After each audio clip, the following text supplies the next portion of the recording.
right, very good. It is 4:10. We are back out of the executive session. No action was taken.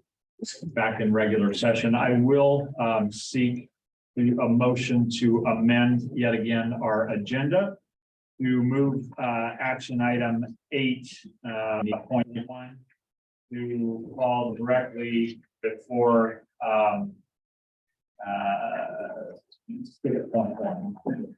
six. It's fine. Ward 6 is. Directly before, we'll call it 6. So moved. Second. Been moved and seconded. Any further discussion? Hearing and seeing none. All those in favor? Aye. Any opposed? Any abstentions? Motion carried unanimously. Thank you. So with that, I would entertain a motion from the board with respect to the election committee's work and recommendation. I would like to make that motion, Mr. Chair. I make a motion to accept the recommendation of the CEO Search Committee authorizing you as chair to prepare a letter of offer using internal and contracted resources, i.e. Prothman Associates, to negotiate a contract for approval by the board to include the following parameters. The salary not to exceed $200,000. A severance package not to exceed 3 months' salary.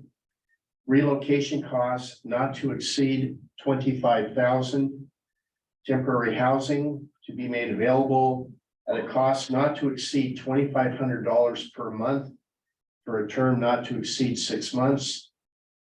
With the understanding that the deadline of acceptance would be by Friday, May 19th, end of the day, with a starting date no later than July 10th.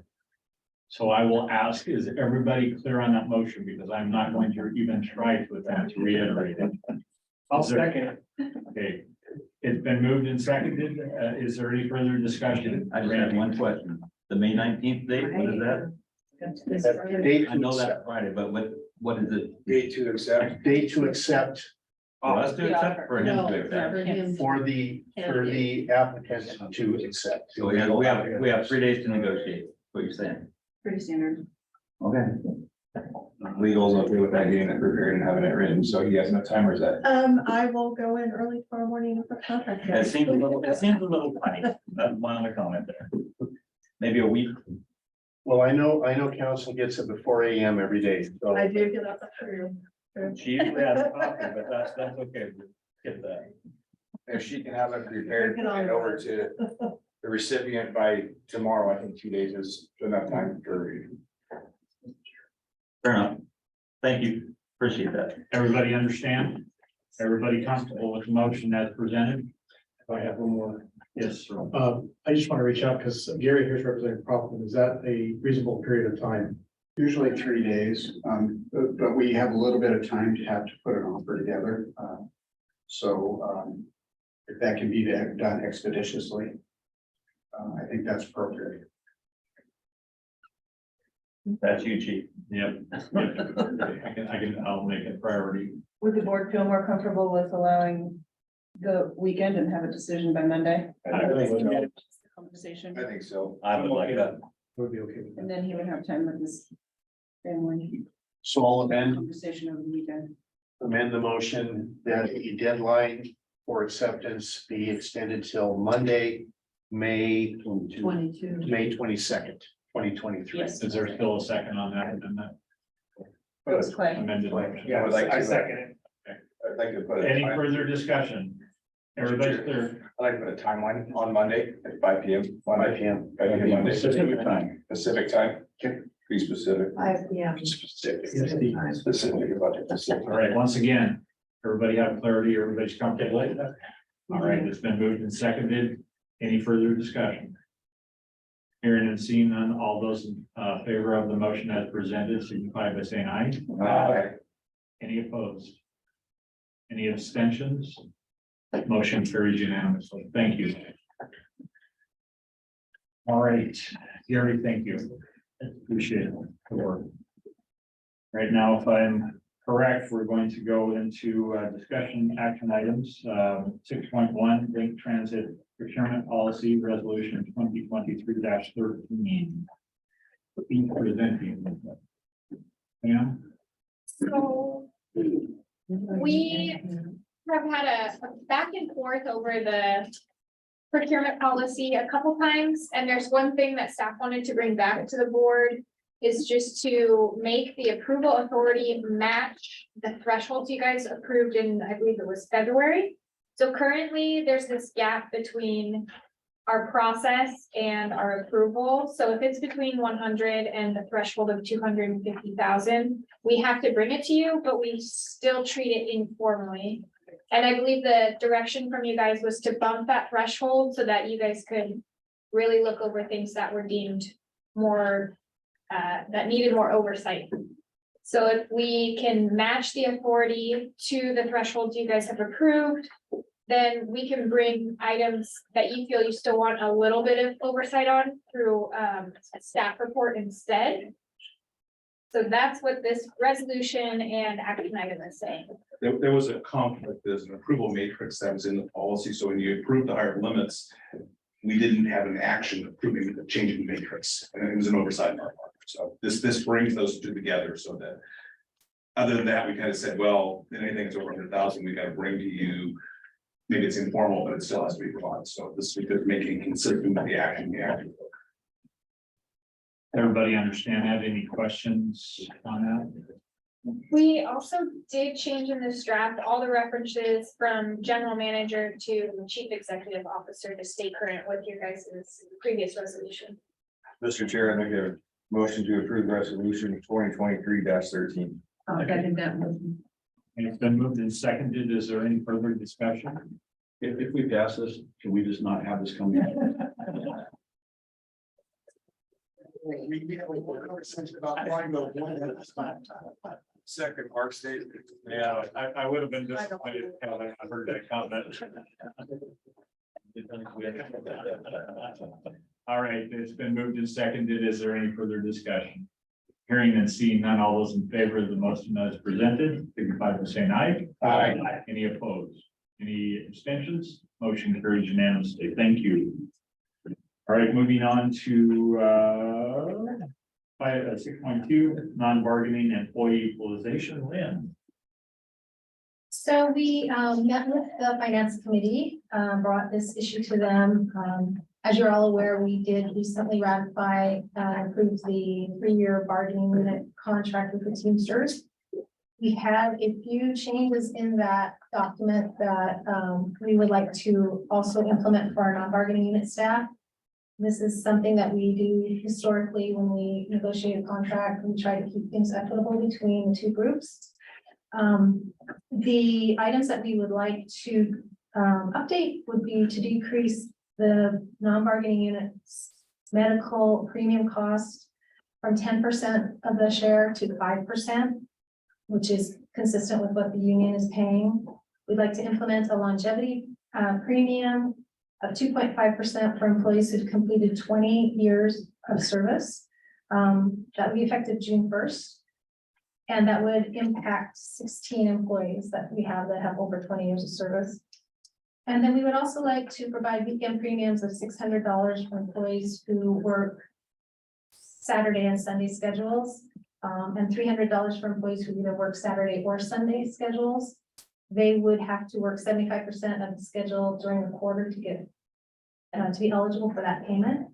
That would become effective the 3rd quarter of this year, July 1st through September 30th. The total cost is $78,000, $41,000 for the medical cost share, $24,000 for the longevity premium, and $13,000 for the weekend premium. Other questions for Lynn? Commissioner Rovich? With factoring this in, what percent is our payroll to as part of our overall operating budget? About 77%. 74, 77. Yeah, if it's 75. It's that, and that's typical. other 80%. One thing I will share with everyone is that we have at least 2 groups of our non-bargaining that are normally included in bargaining units in most transit agencies, and so they easily can be brought in. And so this is a fairly important action, just because our maintenance, all of our maintenance workers and our dispatchers are not unionized, and it's not uncommon. I'd No, say it the is vast very majority. uncommon, Yeah. What percentage, would you say, Richard, that, group comprises of the, non-represented? More than probably 65%. Oh, really? Oh, yeah, it's a large percentage, the maintenance staff, especially. I think there's Mr. 25 there, there's Chairman. another 10 dispatchers, so it's the majority of the non-bargaining staff. I would make a motion to approve the non-bargaining unit equity issue as presented by Liz. Okay, it's been moved. Is there a second? Second.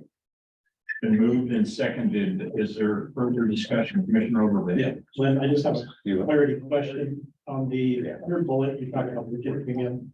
Effective third quarter, July 1 through September 30. Is that just a reference to the third quarter, or will it then end at the end of September 30? No, it would be effective starting that date. The other ones would start June 1st. But Okay. since the premium for weekends is a quarterly premium or a quarterly incentive, it wouldn't start until, because we're in the middle of the quarter, so it wouldn't start until. What is it, a Okay. bonus paid out quarterly?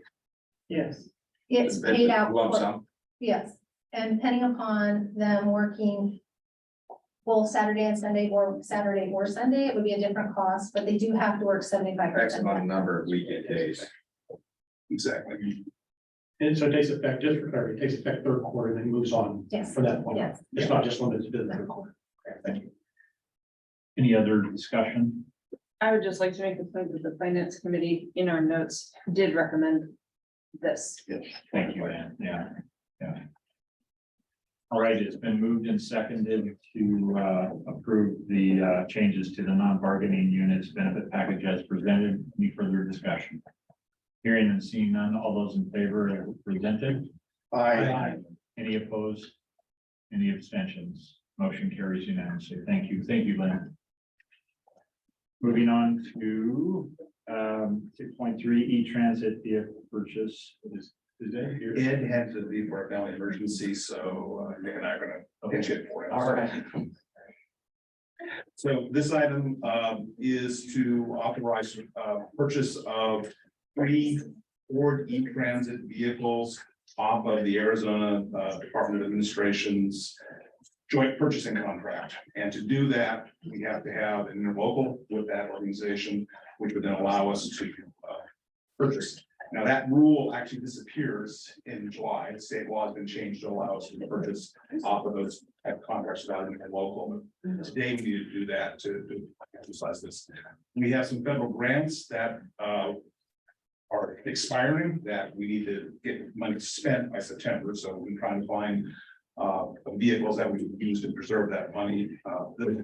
Was a recommendation of the vendor. These vehicles are the paratransit operations. They are off the shelf vehicle, if you will, in terms of the vans and the powertrain. This is a Ford product, and this is the same van we have for our marketing van, except it has a wheelchair lift in the back of it and has the securement floor like our Dodge Rams are. But it's electric, which it would be an experiment for us to see whether we can get enough range in town to work with it. It should be fine for the town based on what we've heard about this vehicle.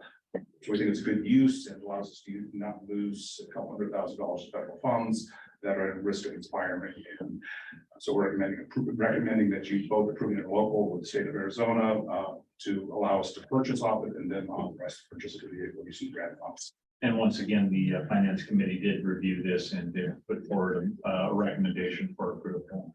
And the agreement is attached in the package, so you can see what the state requirements are. Mr. Chair, I make a motion to approve the interlocal agreement with the Arizona Department of Administration, which is resolution 2023-14, which would allow the purchase of the E-Transit vehicles. So I'll second that. It's been moved and seconded to approve resolution 2023-14 as presented. Is there any further discussion, Randy? I have a question. Are these new vehicles or used? Brendan, Brand new? And are these replacing our existing paratransit or adding to them? well, they'll be used as replacements. We are expanding the fleet, but we're doing that by retiring the next purchase you're talking about will actually be bringing up some other vehicles that will be used. To be clear, Mr. Chair, my motion was for the purpose of purchasing the E-Transit vehicles, and therefore not just to approve the resolution, but for the purpose of I purchasing the apologize. vehicles. Thank you. And Would it be good to add to the motion, the fact that if we don't enter into this agreement with Arizona as of July 23rd of this year, we will not need that interlocal agreement, and then we can authorize the purchase regardless? Or would that come back to us? It'll be irrelevant. when It will be irrelevant. We won't be able to purchase it during. Yeah, we debated whether waiving having to spend the money by September, we wanted to. Getting that, because you have reimbursements, you have to spend it, then file the claim, so we thought if we can get it done earlier, it makes that transaction fast, takes less risk out of it. I mean, if we have to wait to July 23rd, which is the date the law becomes effective, it just, the window to get the payments and the reimbursements done gets kind of tight. Any other So questions? I'm fine with that amendment because it would give us the option, but I don't think this is gonna, Sam's been working with the Department in Arizona. She said they're really cooperative. It should be no big issue. Okay, any other comments, questions?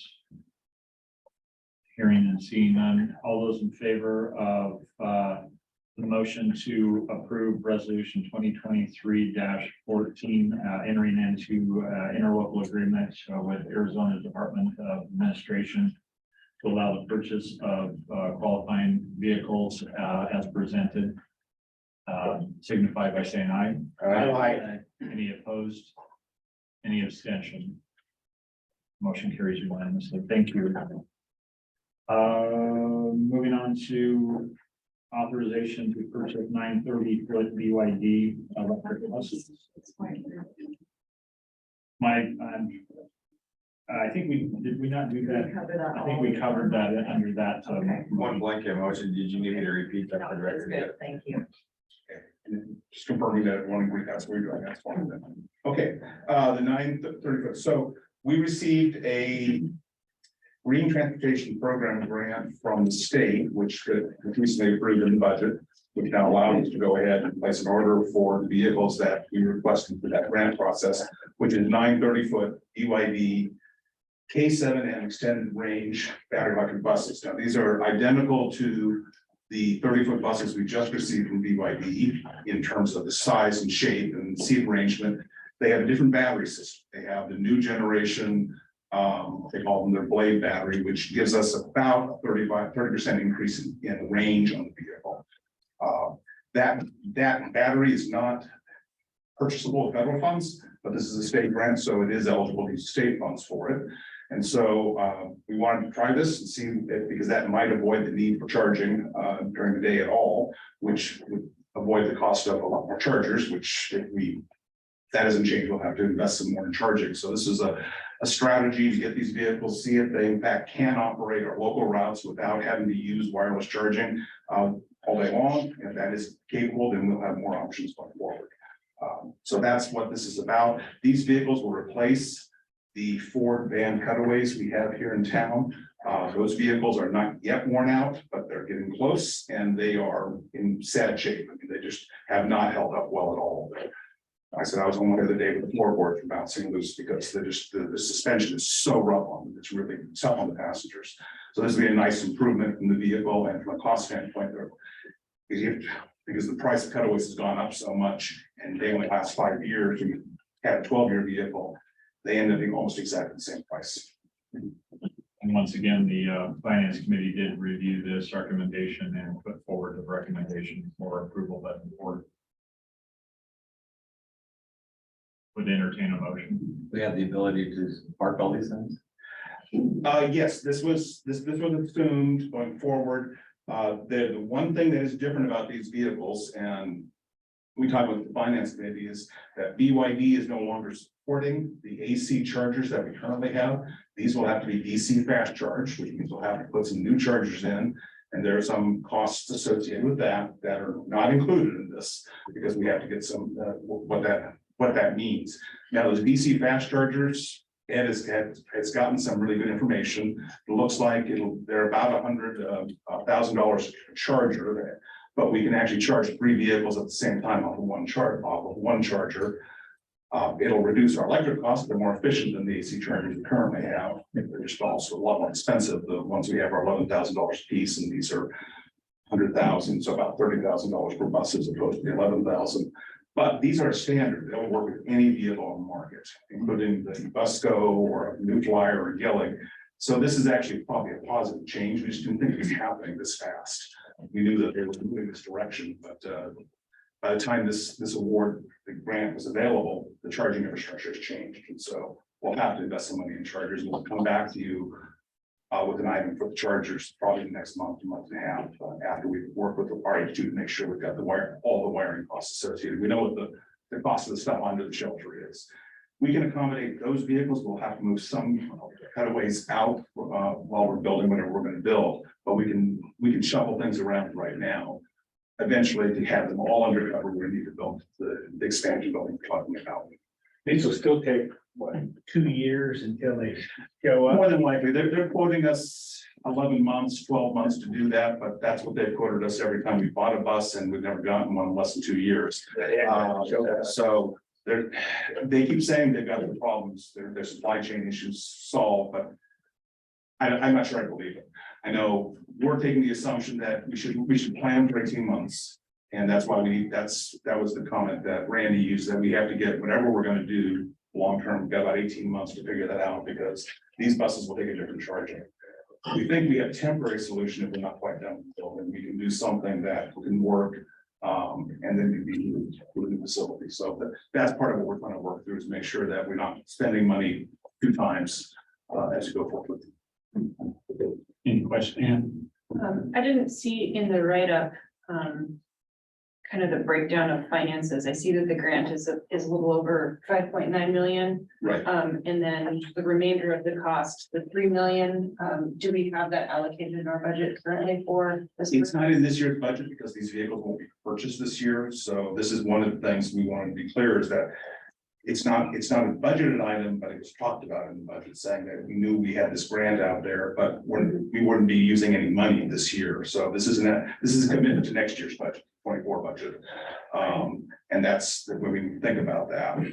The price, these were more expensive because of the new batteries, and the state made us take it's 20% cost increase they negotiated, and they said all their contract prices all went like 20%, pretty close to 20% on these. That, and this also includes the cameras, the radios, every subsystem we put on the vehicle is also in that, and that's why it's not 20%. The grant has a minimum 20% match, but that's just for the vehicle. The cameras and the GPS system, all that stuff that we add to it, we have to pay that cost of those. So we're looking at about $170,000 per coach. Yeah, that's what those subsystems cost us. That's about, I think it's 180 is what they told me. Was there a conversation at the finance committee about modifying the number of buses that we purchase to cover some of these additional costs or anything like that? Or do we have to? The grant was just for 9 buses. Okay. And I mean, that's part of the problem. When you apply for a grant a year and a half out, we use the prices that we got at that point. Those prices have inflated, and that's what's driving the difference. This would have been an 80-20 match, basically, if they could honor the prices that were in the contract at the time we applied for the grant. Great questions. Are there others? And hopefully the supply chain issues get faster, and this is actually a conversation at that State Transit Association, because everyone that was awarded saw these numbers go up a lot, because it was all assumed they were buying from the state contract, and the state applied a 20% cost increase to all buses on them, and that automatically, when you're talking $1 million piece of equipment, that's all money. Quick question. Yes, sir. This might be for Nick. The assumed carryover on the capital budget to maybe offset these costs for next year. Oh, yeah, we have plenty of money in there. We have that 12 million set aside for the tunnel and the bridge that we're not gonna do. There's some grant money associated with that. There's adjustments, some vehicles we're gonna buy that were in there. It was stacked pretty good this year, so I think we have And what we'll do is put it in next year's budget and then carry it to the following year also. So it will be followed through each year. So dedicated. Yeah, and we may probably will, have to discuss, but maybe restructure that capital budget a bit more, so we have more of a 2 or 3 year outlook, especially with, since things are taking so long now to actually get here. That we could say this is, it's in the budget, it's accounted for, but won't be spent until the year 25 or 26 or something. Yeah, I think we've all recognized that. It's in the cash That's the way flow. I would. Right. We had it in our cash flow, we didn't have it in specific lines, we said, we're not gonna spend it, so why are we approving it? But you need to see that it's there. Yeah, once the commitment's made, it's got to carry over. Yeah, when we do our cash flow that you get, it accounts for all the potential purchases we're doing in the future for vehicles, facilities, authorize everything. So we try to capture that in there. It's kind of a living document, how it changes. Thank you. Randy, I was just curious, kind of like our CEO negotiation, should we put a deadline of you will deliver within 12 months if you're telling us 11? good luck. There is some language in the contract, in fact. Before we came in here, Ed and I were talking about pushing them on the delivery issue, because with these cost increases we're seeing, it has significant numbers. I will tell you that BYD has informed us that they probably will give us a credit for the increase in price. They didn't ask for the cost increase, the state made them take it. So we have to have a contract that reflects the cost increase to buy off the contract. They said they'll probably rebate us a difference. That's what they told Ed. I don't have that in writing yet, but that's what they told us. Sounds like the state aren't very good negotiators. They've interpreted that they had to use the same rate for all the vendors in the state contract, and so they had requests for set up to 70% as low as 0 from BYD, and they took the average and said, okay, we're getting around a 20% increase. How extensive is the transition from AC to DC power and the charging with regard to staff time, taking up space within our maintenance facility or within our facilities? And how does that conflict, or is there a conflict with operations? Well, I mean, we'll have to separate the vehicles by the types. The AC chargers are actually much smaller than a DC charger, so they take up a lot less space than the DC. And the difference is that the BYDs to this point have an inverter on board the bus, so you put AC power in, it converts it to DC to charge batteries. The new DC direct chargers don't have an inverter in the bus anymore. That's in the charging cabinet. So you bring direct power in.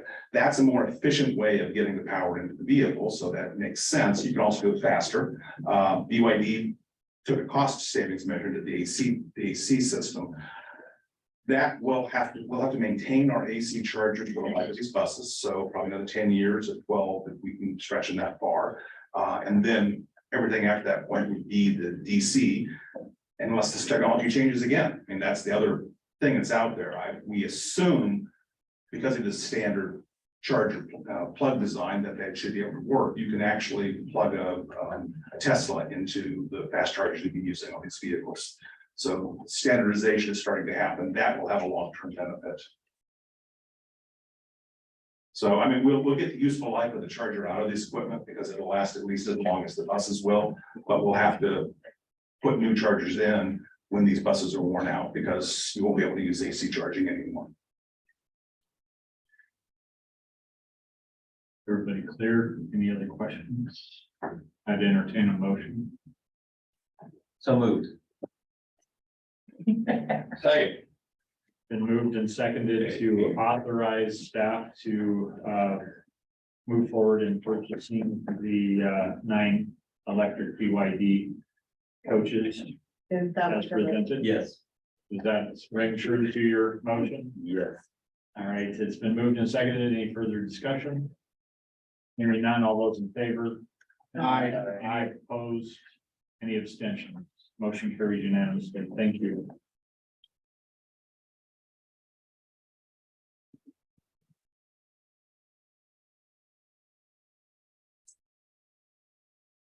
All right, moving on to Bank Transit Marketing and Communications Plan. Eric. Eric is on vacation. Eric's on vacation.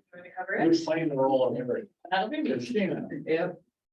All right, well, so the marketing and communications plan is something that my team's had in the works for a good while now, so I'm pleased to be able to talk with you about it today. Really just gonna hit the highlights of this presentation. Your board packet does have the full plan, so definitely let me know if you have any questions on that. But first, just kind of wanted to start out with, why do we need a marketing communications plan? And really the reason is, marketing is super important to us as an organization. It really tells the public why we're here, what we do, and also just educating them about kind of the services that we provide. So definitely it's way beyond just advertising. As staff, we need to ensure that our marketing efforts are cohesive, consistent, aligned with agency goals. And really it's the responsibility of the whole organization, from the board all the way down to our frontline staff, to kind of, market and communicate the services that we provide. Our goal is to ensure that every interaction a guest has with Link Transit is a positive one. And so there's sort of 3 different phases of the journey that we're focusing on. So the first is the pre-journey experience. That's where people are learning about Link and our services, planning their trips. That involves visits to the website. That could be, press releases, media kind of relations. That is advertising, guest services, those types of communications that we provide. Our presence at outreach and community events, both others kind of marketing collateral. There's the journey experience. That's kind of what people see while they're using our services. That's, what our bus stops look like. That's the information that's provided there. Having, mobile apps available, how on time our buses are, interactions that they have with staff, those sorts of things. And then the post-journey experience after the ride's over, is there a way to provide feedback back to the organization in terms of comments or complaints? Are there other opportunities for community involvement? And then also just kind of news and system updates. So there's really a broad array of activities that go into all of this. We've identified a variety of target markets, so that includes both current guests, as well as potential guests, visitors to the area, students, seniors, people with disabilities, employers in the region, other more specialized constituents like maybe bike riders or kind of our outdoor community, and elected officials and stakeholders. We identified 5 different goals to help kind of guide us over the next 5 years or so. There are a number of strategies that are identified in the plan. I'm not going to go into those in detail today, but really the 5 things that we were focusing on are improving the customer experience and satisfaction. So that's about just making sure our information and customer service is effective and accessible. Helping us grow ridership and expand partnerships. So promoting existing and new services to target markets. Supporting hiring and maintaining an engaged workforce. So making sure that we're, getting the word out there about job opportunities, and also helping, improve retention. Promoting our alternative fuels and sustainability. So, really getting the word out about electric buses, it's environmentally friendly, and all the good work that we're doing there. And finally, supporting access and equity for all. So that's, letting people know about the different types of services that we provide, and that could include DART, rideshare, TripLink, to broaden mobility and accessibility in the region. So the plan identifies a timeline, so kind of some more detailed activities for the next 2 years, or this year, I guess, and next year, as well as things that are more ongoing or that we'll be doing kind of on a periodic basis. So some of the things you've already seen this year are around employee recruitment. A couple of things that we have in the works that you should be seeing soon are a campaign kind of targeted around our zero fare service and a little bit of education around that. Some new electric bus branding. We have some new ideas for designs on these new buses that we're having delivered. And we're intending to do an onboard survey this year as well, just to get kind of information about our customers, as well as some feedback on kind of how they're experiencing the system. And then ongoing, we'll continue the recruitment campaigns, continue promoting some of the things that we have available, like our mobile app, and just kind of education as needed as we move forward. So kind of in summary, this plan really makes sure that we're consistently and intentionally aligning our activities with the agency's goals and the board's goals, and really helping us build our brand, increase awareness of our services, and attract and retain customers. Questions for Christine? The one thing, I know this may not be marketing per se, but you know, we have folks in our community that are for Link, and we have folks in our community that are not so much. There's perceptions out there too, including, you know, I believe in the perception is like, why is Link spending so much money? I mean, environmental and sustainability, they only go so far with so many people, right? Sure. You know, some people aren't all on board, some people, you know, cost. But it essentially, for all intentional purposes, it's all good and everything, but we're forced to go down that road. We don't have a choice based on mandates, state, federal, and everything else. We're kind of going down that road regardless. But the perception out there is like, oh, Link just gets everything and it's the latest and greatest. You know what I'm saying? It's not necessarily reality, but it's perception. And so somehow I think we need to put marketing to everybody, including the naysayers, of what we're trying to be fiscally conscious, we're trying to grow, we're trying to do the right things, we're doing it for this reason, but sustainability and environmental reasons aren't always that. Selling point for everybody. For sure, there's different messages. You can expand upon that. I think that would be, you know, beneficial. Yeah, totally agree. Like finding kind of what resonates with different groups of people, I think is super important and something that, yeah. I think that's been a big part of our discussion on electric vehicles has been. And my line has always been sustainability. There's two parts of sustainability. There's environmental sustainability, there's also financial sustainability. And you have to do both. And that's been the strategy for our program has been. We seem to have found a sweet spot where we can do both, where we can be cost effective, not cost more than it does to make a non-environmental decision and actually get that. And I see that now, and I agree with you, Richard, but a lot of people don't see that. Right. Appreciate that. Are there other questions? So for clarification, are you asking the board to adopt this plan? Yeah, because it is a plan, it's something the board should approve before we go out and carry out the tasks that are in it. I mean, the budget sets the dollar value we're going to spend on marketing communication, and you've approved the staffing levels, but this is the actual sort of plan to put stuff on the ground. And you know, the thought was, well, we give it to you as a staff report. It's like, this is a plan. The board needs to approve the plan. Now, the individual tasks, we can just kind of carry through, but the overview, the sort of the scope of it, make sure that you in fact agree with the direction that staff's put together. My only concern, or I guess my only question would be, and I may be off base on this, but given the transition in leadership, is this something that the board puts on hold until after that transition has been made, or is that irrelevant to? I don't think it, I mean, I don't have any heartburn about it being reevaluated as it goes forward, but the thought was, we've got staff working on a direction. They need to have something to base that against, and that's the plan purpose, and if it gets revised because we want to take a different direction, I think that's perfectly fine. It's just, you have to start someplace. Yeah, and my thought that this is a plan that we'll revisit and kind of update. Living pretty document. regular Yeah, and the basis. intention was to say we're locking ourselves in. It was saying that you bought off on this at this point. If you get a recommendation to change this 6 months from now, then we should be done. I think that should be a way we want to do it. That's what part of why we didn't do a specific resolution on this, because we didn't say this is a permanent guide. It's not the policy. This is a plan, but it is representing people. And I guess I had a similar question, Mark, and I don't feel like I have the question answered yet. I'm not really understanding why this plan needs to be adopted by the board.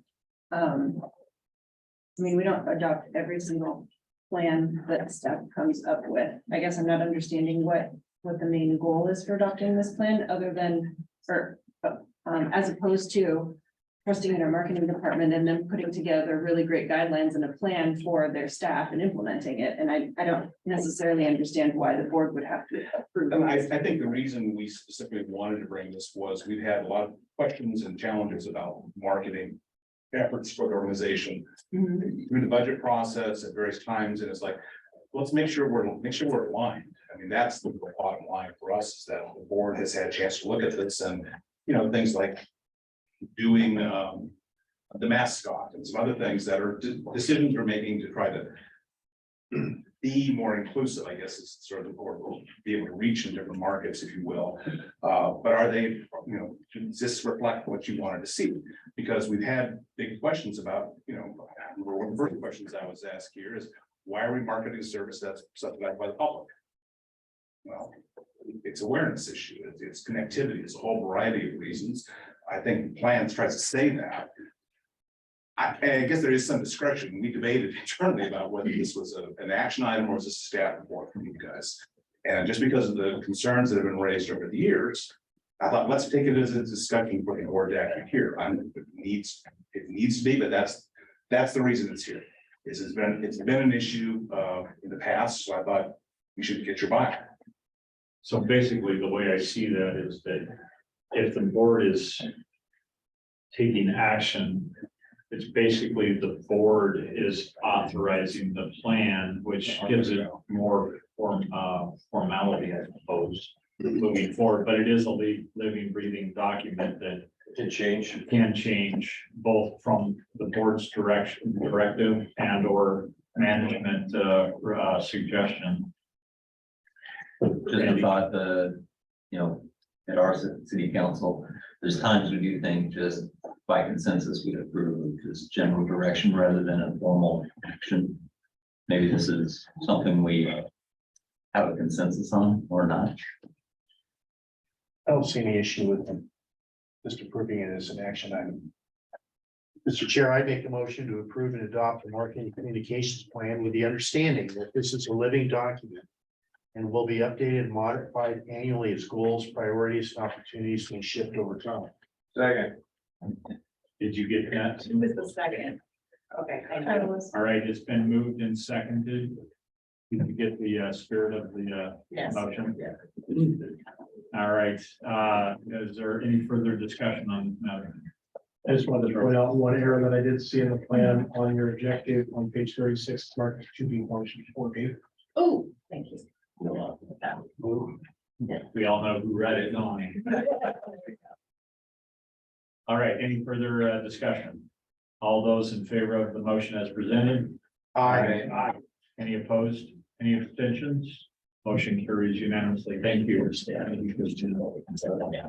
All right. Moving on to staff report, which basically got 5 minutes. Is there anything in the staff reports that board members would care to pull out and discuss? You have access, if I'm not mistaken, to all of the reports. Is there something that you'd like to discuss in the last 5 minutes? Good updates. Richard, is there something in here that you would like to highlight? I think we got everything that was really out there. I did want, I wanted to do one thing, in the scorecards. Gabby had mentioned that it shows 10 complaints, there are actually 8. And so there's a mistake found. And the other was on the incidents. While the incident report shows 0, and that's technically correct, there actually was a fairly significant incident that resulted in some discipline, and so it didn't meet the definition of what should show up there, so it's not there, but you might hear about it, and so we want to make sure that you're aware that that wasn't a mistake. That was a lot of discussion about what actually qualifies and didn't qualify for an incident. Everybody clear on that? All right, so unless somebody, again, wants something pulled out of that, we can move on. I guess this would be the last opportunity. I don't know if there's any public presence online for final comments to address the board. Not that I can see. Okay, I'll pass that then. Is there any further work of the board, any business to discuss? Hearing and seeing none, I will adjourn the meeting. Thanks, everybody. Thank you, staff. We appreciate everybody's time.